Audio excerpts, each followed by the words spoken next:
What's up, everybody? Welcome back to State of the Nova Nation. My name is Pat Ralph. And I'm Alexandra Hernandez. So last time we were on, we came on before Thanksgiving break, but now after Thanksgiving, it's been a nice weekend, and here we are back, Alexandra. Here we are back again. Yeah. Once more. How was your Thanksgiving? It was really good. My mom's a huge craft woman, so she made us little Native American and pilgrim hats that we all had to wear during the meal. Oh, that's cool. A little reenactment of the original feast. It was really fun. And I'm guessing the food was pretty good, too. The food was great. We had turkey, we had mashed potatoes, we had stuffing. Just a great Thanksgiving. Oh, that's great. Yeah, I had a really good Thanksgiving, too. Went to my aunts and uncles here in Pennsylvania, so kind of went home in New Jersey and then came back for that. Again, the food was great. We actually had duck. I love duck. Yeah, I should have come to your Thanksgiving. Yeah, it was so good. It was nice to have, like, to go along with the turkey, put a little gravy on. It tasted really good. Yeah. Had all the usual stuff. The pies were great, of course. Pies. Got to enjoy watching football on Thanksgiving. Yeah. Now, for me, it wasn't enjoyable as an Eagles fan, but for you, as a Panthers fan, it was glorious. Yeah, really. It was great, you know. So as I can imagine, it was a lot of fun. But all in all, it was an awesome Thanksgiving. It was, and I'm sure it was for you too. It was just nice to go home and relax and recharge before the final 2 weeks here at school. Dun. Yeah, finals. It's a lot We'll coming up here. Now, unlike me and Alexandra, the women's volleyball team and the men's basketball team did not take Thanksgiving break off. The women's volleyball team competed in the Big East championships this past weekend in Omaha, Nebraska, and Kristen McGrath will have more on how they did. The men's basketball team was up in New York this past weekend in the NIT season tip-off at the Barclays Center in Brooklyn. We'll also have more on that later in the program. Tonight's weekly conversation is with Pat Tiernan of the men's cross-country team. We sit down with him and talk to him about how the season has gone for the Wildcats. But first, let's send into Kristen McGrath with more on how women's volleyball did this past weekend at the Big East Championships. The women's volleyball team participated in their first Big East tournament since 2010 this past weekend, where they secured a number 2 seed. On Friday, Villanova took on Big East Player of the Year Abby Bessler and the Xavier Musketeers to start. The Wildcats used a balanced team effort to dismantle the Musketeers in 3 straight sets to win 25-20, 25-19, and 25-17. Emma Pettit tallied 39 assists, spreading the wealth across the board to 5 different Wildcats, who finished with at least 7 kills. Freshman Amanda Peterson-Henry led the way with 13 kills. Claire Crutchfield added 10 kills. Gabby Pethakoukis and Allie Lloyds had 8 each, and Lauren Carpenter rounded it off with 7. The following day, Villanova took on top-seeded Creighton in the finals. Unfortunately, the Wildcats could not topple the Blue Jays on their home court, losing in 3 straight sets, 25-18, 25-18, and 25-17. Pettit had 24 assists, Pethakoukis and Peterson-Henry had 7 kills each. For Creighton, J. Lee Winters had a game-high of 18 kills. Pettit and Peterson-Henry were both named to the all-tournament team. Regardless of what happened this past weekend, the selection committee noticed Villanova's hard work in their 25-8, undefeated at home, and their appearance in the conference finals. The team watched anxiously from Fitzgerald's suite in the pavilion as teams were called one by one into the NCAA tournament. Eventually, the Wildcats were called up. Give me the flag. 24 straight like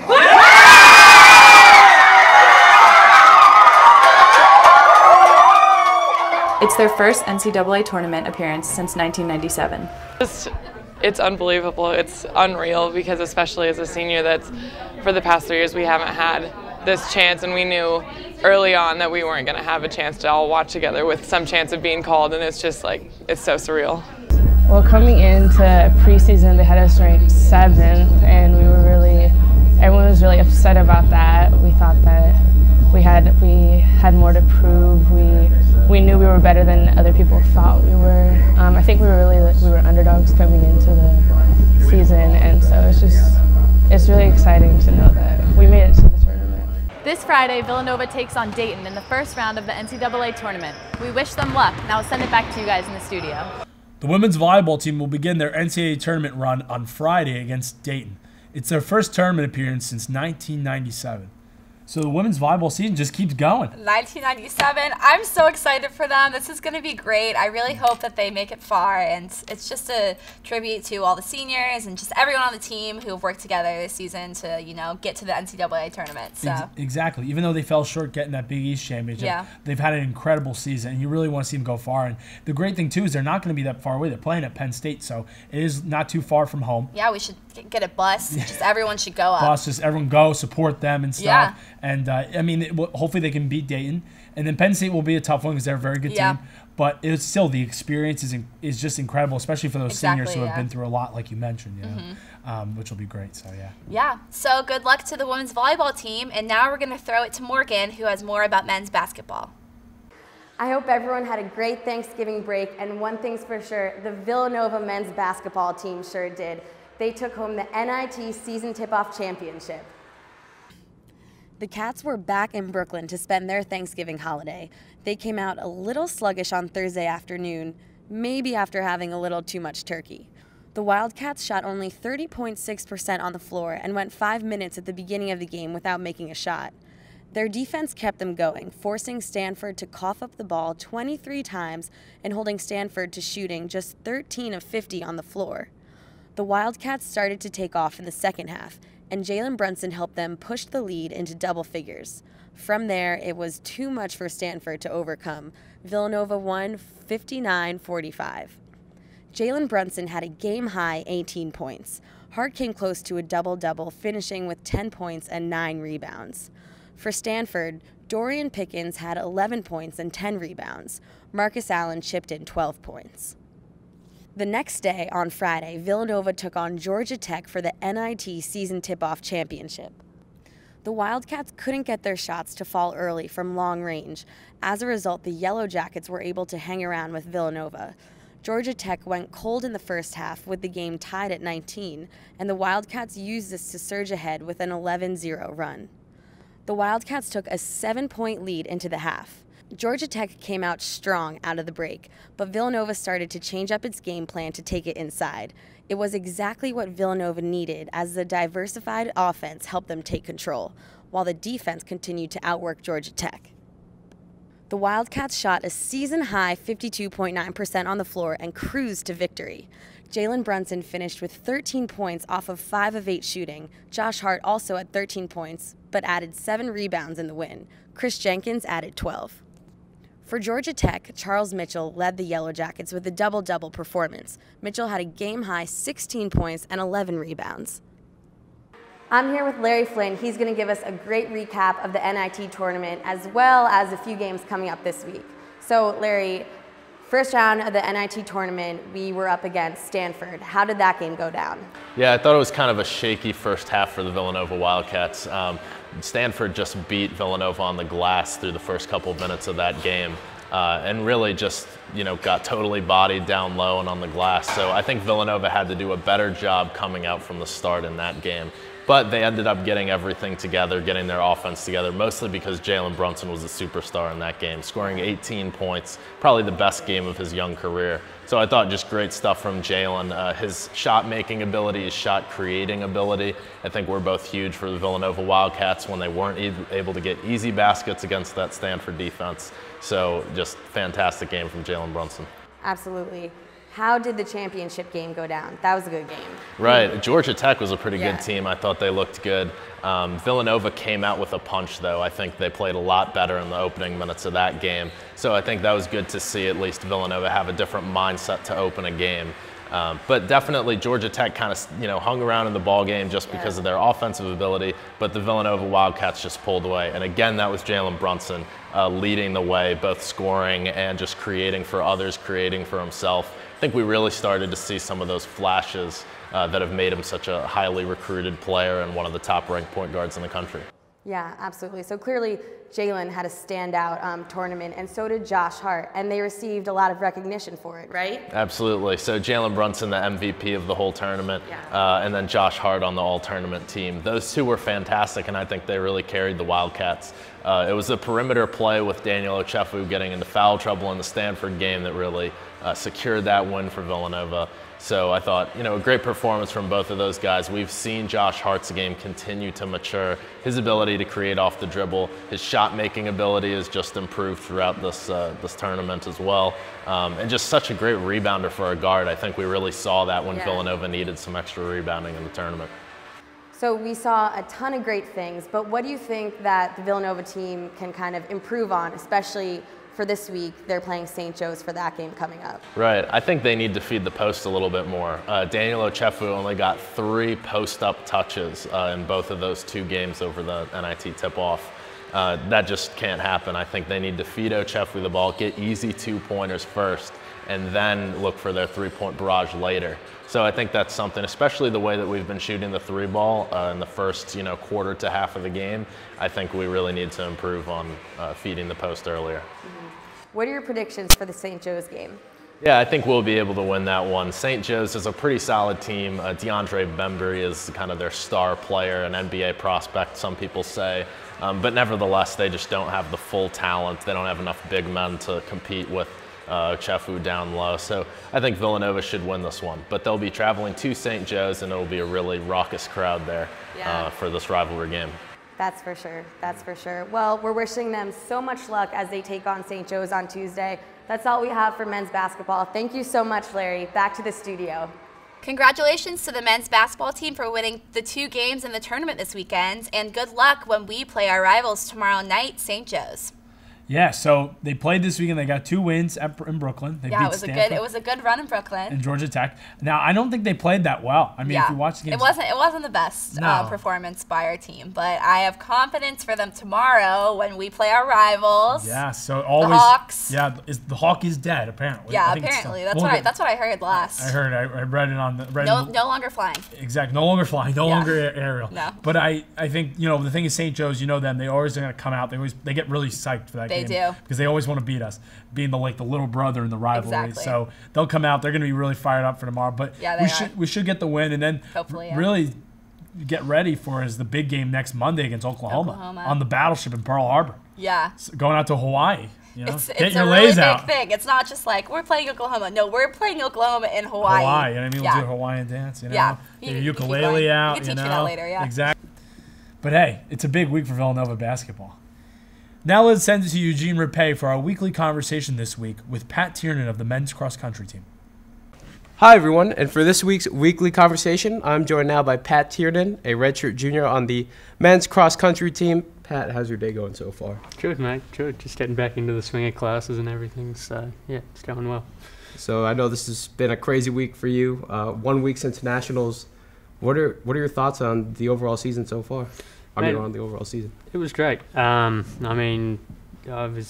guess over the summer I got all my base work in and was fit coming into the school year. So I knew I could have a good season, and it was just a matter of putting the little pieces together throughout it. So very happy with how it went.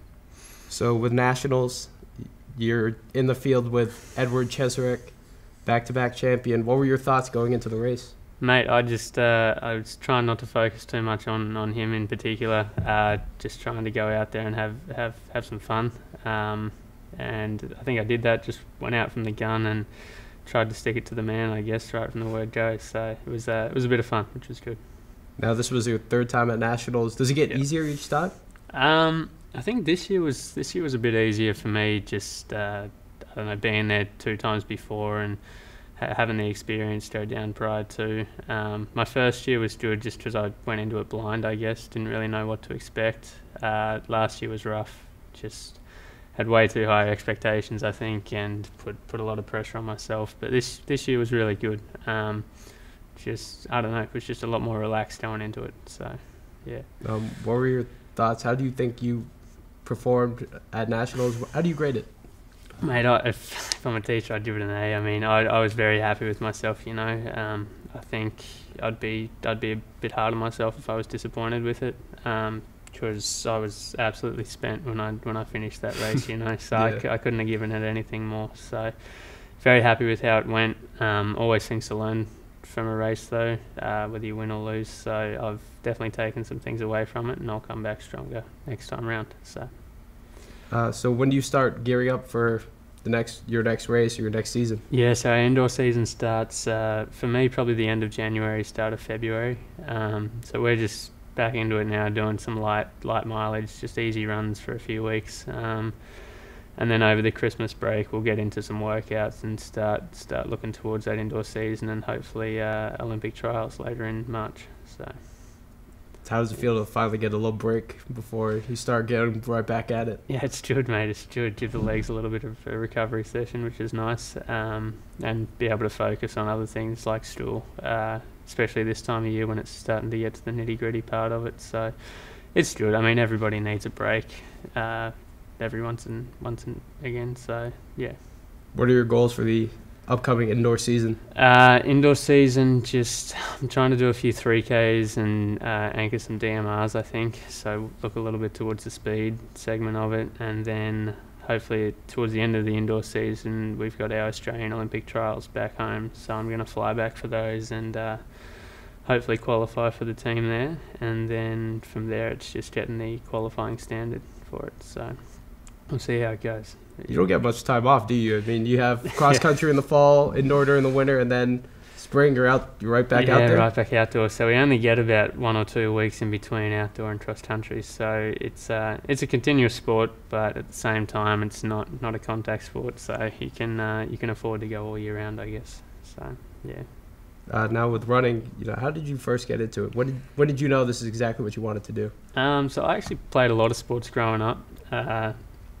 A lot of Australian sports like cricket, rugby, and then soccer and tennis as well. So I don't know, I guess running was a big factor in all of those sports, and we had our first cross-country meet at school when I was 9 or 10, I think, and my local coach saw me run at those and asked if I wanted to come along to one of his training sessions at the time. So I picked it up as a sport when I was 9 or 10, and then from there just kept going with it. And when I got the scholarship offer to Villanova, I figured that's the thing I'm going to be doing. It's what I'm best at, so I stuck with it, and that's turned out pretty well, I think. So definitely. Yeah. When did you say, like, you know what, I'm going to be a full-time runner, I'm not going to do rugby or cricket anymore? I think it was when I got a bit too small to play the sports of rugby and cricket. So probably around 16 or 17, getting towards the end of high school and trying to figure out what I was going to be doing in the next year or so. You got to drop a couple of things that are just recreational sports to try and focus on one, and for me running was the sport that I wanted to focus on. So now Villanova has a great track and field cross country tradition. Yeah. Olympians, do you see yourself trying to go for the Olympics one day? Yeah, definitely, mate. I'm looking to go for it in 2016. I'm not too far off the qualifier, and I think I can get top 3 at our Olympic trials back home. So that's a goal for me this year, and hopefully I can get there. So yeah. What are you doing in preparation for it? Same, just treating it like a regular season. I'll sit down with our coach in the next week or so and figure out exactly what the race schedule is going to be like. But it works out well because our trials are at the end of the indoor season, so I can peak around the same time and then have a couple of days to recover from that before going into outdoor. But it's just a long season, so I'm going to have to take my time getting into it, and hopefully be able to hold on until the end of July, start of August. So, Pat, thank you. Yeah, thank you for your time. Mate. Thanks for having me. Best of luck with everything. Yeah, thank you. I'll send it now back to the studio. Now let's send it on over to Brendan Donovan with the weekly sports update. And welcome to the update corner here on State of the Nova Nation. I'm Brendan Donovan, and I'll be getting you the scores and schedule over the past week of Villanova action. We hope you enjoyed your Thanksgiving break, and let's get right to it. The women's basketball team participated in the Lehigh Christmas City Classic in Bethlehem, Pennsylvania this past weekend. On Friday, they beat local Philadelphia rival Drexel 67-55 in the opening round. The game was close at the beginning of the fourth quarter until the Wildcats pulled away at the end of the game. Caroline Coyer had 22 points, 8 rebounds, and 2 assists. 3 other Wildcats also finished in double figures: Catherine Coyer, Adriana Hahn, and Jordan Dillard. On Sunday, Villanova took on host Lehigh for the championship. The Wildcats won comfortably, beating the Mountain Hawks 65-44. Caroline Coyer led the way again with 21 points. Dillard and Hahn contributed strong performances off the bench, combining for 23 points. Coyer was awarded MVP, and Hahn was named to the All-Tournament team. That's it for scores and schedule this week. Back to Pat and Alexandra at the desk. Thanks for tuning in to State of the Nova Nation today. We'll be back with one more episode next week before the end of the semester. So, great show as always, Alexandra. It was a really great show, Yeah. but those words that you said at the end of the semester, I know. is what really has me worrying. I know. Because that means finals. I know. It's And that that dreaded means time death. of the year. It's the worst part. You know, Thanksgiving and Christmas supposed to be happy, the holidays festive. Exactly, yeah, but it's not. And it's not for college students because of finals, you know? Yeah, it's going to be a doozy, as some doozy. people may A say. doozy. There you go. That's a good way to put it. Got a lot of things to do. We have a lot of classes together. Yeah, so we have a lot of projects to finish up and stuff. Yeah. But it'll be fun. We'll get through it. We'll push through We're it. going to power through. We're I gonna have do some it. faith in both of us, Yeah, so it's you really know. going to be fine. But hey, at least we got some Villanova basketball to watch while we're. That's very true. To keep us They'll amused. keep our spirits Keep up. our spirits you know? up, exactly. With the game Yeah. tomorrow against St. Joe's, and then the game against Oklahoma next week. So keep us engaged so we're not completely going, crazy. You know? Yeah. But it'll be good, So, Yeah. again, thank you so much for tuning in tonight. We really appreciate it. As I said, my name is Pat Ralph. And I'm Alexander Hernandez. Thanks so much again. We'll see you next week. Yeah, good Yeah, stuff. so we have 3 classes together. That's like I know. a lot. That's a lot. Like, I see you way too much. Yeah, I know. Like, we need to stop that. We need to I stop know. Like, I think I need